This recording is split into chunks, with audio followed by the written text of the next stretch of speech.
ആദായ നികുതി കേസിൽ നടനും ടി.വി.കെ അധ്യക്ഷനുമായ വിജയ്ക്ക് തിരിച്ചടി. ആദായ നികുതി വകുപ്പ് ചുമത്തിയ 1.5 കോടി രൂപ പിഴത്തുക വിജയ് അടയ്ക്കണമെന്ന് മദ്രാസ് ഹൈക്കോടതി ഇപ്പോൾ ഉത്തരവിട്ടിരിക്കുകയാണ്. 2016 വർഷത്തിലെ വരുമാനത്തിൽ 15 കോടി രൂപ റിട്ടേൺസിൽ കാണിച്ചിട്ടില്ല എന്നതായിരുന്നു കേസ്. കെ.ബി. ശ്രീധരനുണ്ട്. ശ്രീധരൻ, ഉത്തരവിന്റെ മറ്റു വിശദാംശങ്ങൾ എന്താണ്, വിവരങ്ങൾ എന്താണ്?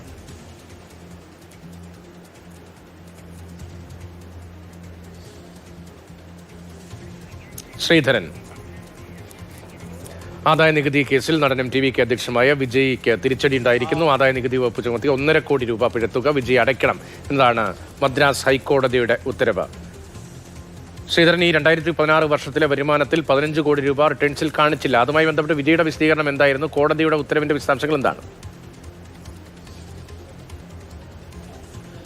പുലി സിനിമയുടെ, അതായത് വിജയ് നായകനായിട്ടുള്ള പുലി സിനിമയുടെ വരുമാനം ഈ കണക്കിൽ കാണിച്ചില്ല എന്ന കാര്യം പറഞ്ഞാണ് ആദായ നികുതി വകുപ്പ് അന്ന് വിജയ്ക്കെതിരെ നടപടിയെടുത്തത്. 1.5 കോടി രൂപ പിഴയടിക്കാനും അന്ന് നിർദ്ദേശിച്ചിരുന്നു.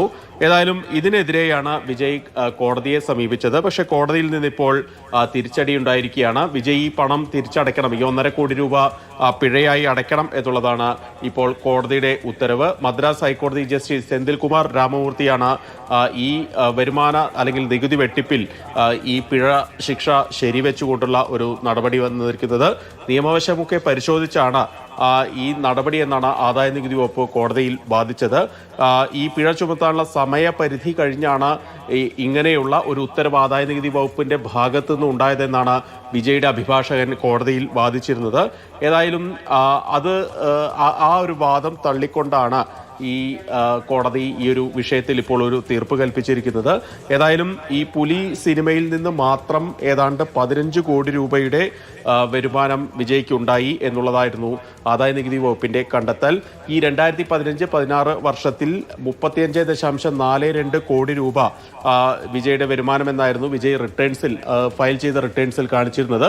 പക്ഷേ ഈ സിനിമയിൽ നിന്ന് മാത്രം 15 കോടി കിട്ടി. അതിനെ സംബന്ധിച്ച് ആ ഒരു നികുതി വെട്ടിപ്പ് നടത്തിയെന്ന് ആദായ നികുതി വകുപ്പ് വ്യക്തമാക്കുകയും ചെയ്തു. ഏതായാലും ഈ വാദങ്ങൾ അംഗീകരിച്ചുകൊണ്ടാണ് ഇപ്പോൾ ഇൻകം ടാക്സ് ഡിപ്പാർട്ട്മെന്റിന്റെ നടപടി ശരിവെച്ചുകൊണ്ടുള്ള ഒരു ഉത്തരവ് മദ്രാസ് ഹൈക്കോടതിയുടെ ഉത്തരവാണ് ഹൈക്കോടതിയുടെ ഭാഗത്ത് നിന്ന്, കോടതിയുടെ ഭാഗത്ത് നിന്ന് ഉണ്ടായിരിക്കുന്നത്. ആദായ നികുതി കേസിലാണ് വിജയ്ക്ക് തിരിച്ചടി ഉണ്ടായിരിക്കുന്നത്.